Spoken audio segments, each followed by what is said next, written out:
Hello friends, આજે હું તમારી સાથે શેર કરીશ ખાવામાં સોફ્ટ અને એકદમ ક્રિસ્પી એવા ઘણા બધા પડવાળા કાજુ પારાની રેસીપી। તો ચાલો બનાવવાની શરૂઆત કરીએ।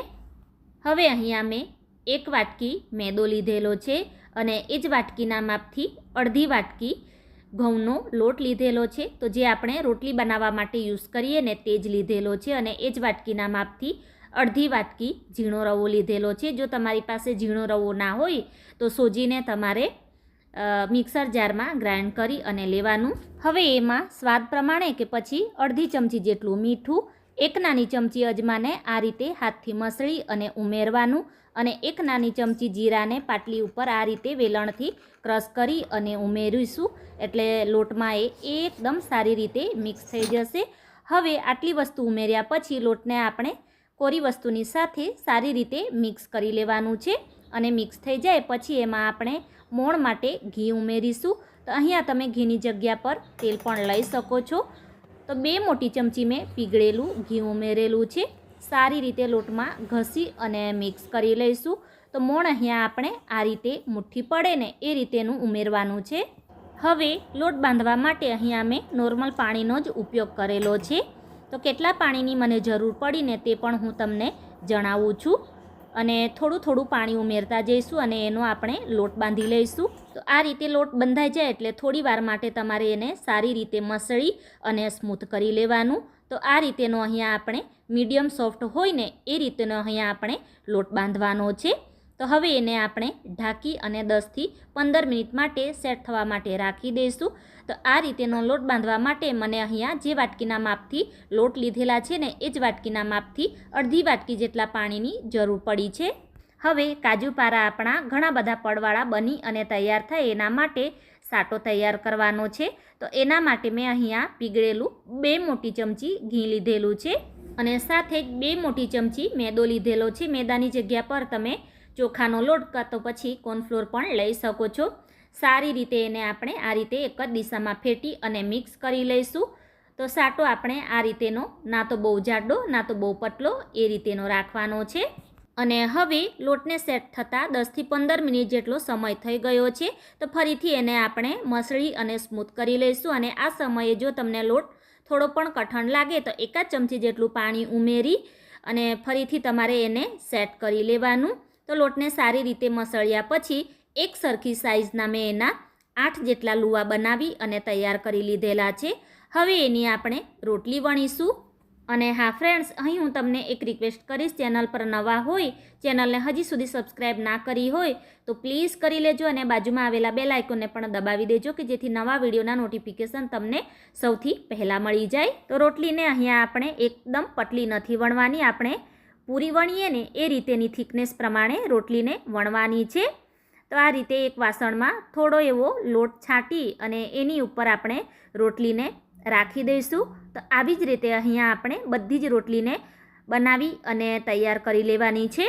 બધી જ રોટલીઓ તૈયાર કરી લીધા પછી આપણે એક રોટલી લઈશું અને એની ઉપર આપણે જે તૈયાર કરેલો સાટો છે ને એને આપણે રોટલીની ઉપર બધી જ બાજુથી એક સરખી રીતે લગાવવાનો છે। હવે અહીંયા તમે 3 રોટલીના કાં તો પછી 4 રોટલીના લેયર બનાવી અને મોટો રોટલો તમે તૈયાર કરી શકો છો। તો મેં 8 રોટલી તૈયાર કરેલી છે એટલે 4 રોટલીના હું 2 રોટલા બનાવી અને તૈયાર કરીશ। તો 3 રોટલી ઉપર આ રીતે સારી રીતે આપણે સાટો લગાવી દેવાનો છે અને ઉપરની ચોથી રોટલી ઉપર આપણે સાટો નથી લગાવવાનો। ચોથી રોટલી મૂક્યા પછી આ રીતે હાથથી તમારે ઉપરથી થોડું દબાવી અને સરખું કરી દેવાનું અને સરખું કર્યા પછી આ રીતે મેદાનો થોડો કોરો લોટ છાંટી અને એની આપણે મોટી રોટલી વણી લેવાની છે। તો અહીંયા મેં ચોપિંગ બોર્ડ ઉપર લઈ લીધેલું છે। તો આ રીતેની આપણે ના તો બહુ જાડી ના તો બહુ પતલી એ રીતેની મીડિયમ થીકમાં આપણે રોટલી વણી લેવાની છે। હવે કાજુ પારા બનાવવા માટે આ રીતે આપણે દવાનું ઢાંકણ હોય ને એને તમારે ધોઈને લેવાનું અને આ રીતે આપણે એના પારા બનાવવાના છે। તો કાજુ પારાની થિકનેસ આપણે આ રીતેની મીડિયમ થીક રાખવાની છે। આવી જ રીતે હું બધા જ કાજુ પારાને બનાવી અને તૈયાર કરી લઈશ અને આ રીતે થોડો લોટ બચે ને એનું શું કરી શકાય તે પણ હું તમને આગળ વિડીયોમાં બતાવું છું। હવે તેલ મેં ગરમ કરવા માટે મૂકી દીધેલું, થોડો એવો લોટ ઉમેર્યો તો તમે જોઈ શકો છો લોટ થોડી વાર રહીને એ ઉપર આવે છે. મીન્સ આપણું તેલ અહીંયા ના તો બહુ ગરમ ના તો બહુ ઠંડુ એ રીતેનું મીડિયમ ગરમ તેલ હોવું જોઈએ. હવે તાવેથાની મદદથી કઢાઈમાં જેટલા કાજુપારા આવે ને એટલા આપણે ઉમેરી દઈશું. અને આ કાજુપારા આપણે ફરસી પૂરી ખાઈએ ને એના જેવા જ ટેસ્ટી બનીને તૈયાર થાય છે. તમે ચોક્કસથી બનાવજો, તમને ખૂબ જ પસંદ આવશે. તો કાજુપારા આ રીતે ઉપર આવી અને એ શેપમાં આવી જાય ત્યાં સુધી તમારે ગેસની ફ્લેમ મીડિયમ રાખવાની અને પછી મીડિયમ ટુ લો ફ્લેમ ઉપર ક્રિસ્પી થઈ એનો બદામી કલર આવે ને ત્યાં સુધી તમારે એને થવા દેવાના. તો અહીં 6-1 મિનિટ જેટલો સમય થયો છે અને કાજુપારાનો સરસ એવો લાઇટ બદામી કલર આવી ગયો છે. આ રીતેનો કલર આવે એટલે સારી રીતે તેલ નિતારી અને એને આપણે કાઢી લઈશું. આવી જ રીતે અહીંયા હું બધા જ કાજુપારાને બનાવી અને તૈયાર કરી લઈશ. અને લાસ્ટમાં જે થોડો આ રીતે લોટ બચે ને એને તમારે આ રીતે હલકા હાથે શેપ આપી થોડું વણીશું આ રીતે અને પછી કિનારીઓને અંદરની તરફ આ રીતે ફોલ્ડ કરી દેવાની. તો એનાથી પણ ઘણા બધા પડ બનીને તૈયાર થશે. અને પછી એને આપણે આ રીતે મીડિયમ થીકમાં રોટલી વણી એની ઉપર સાટો લગાવી દેવાનો છે.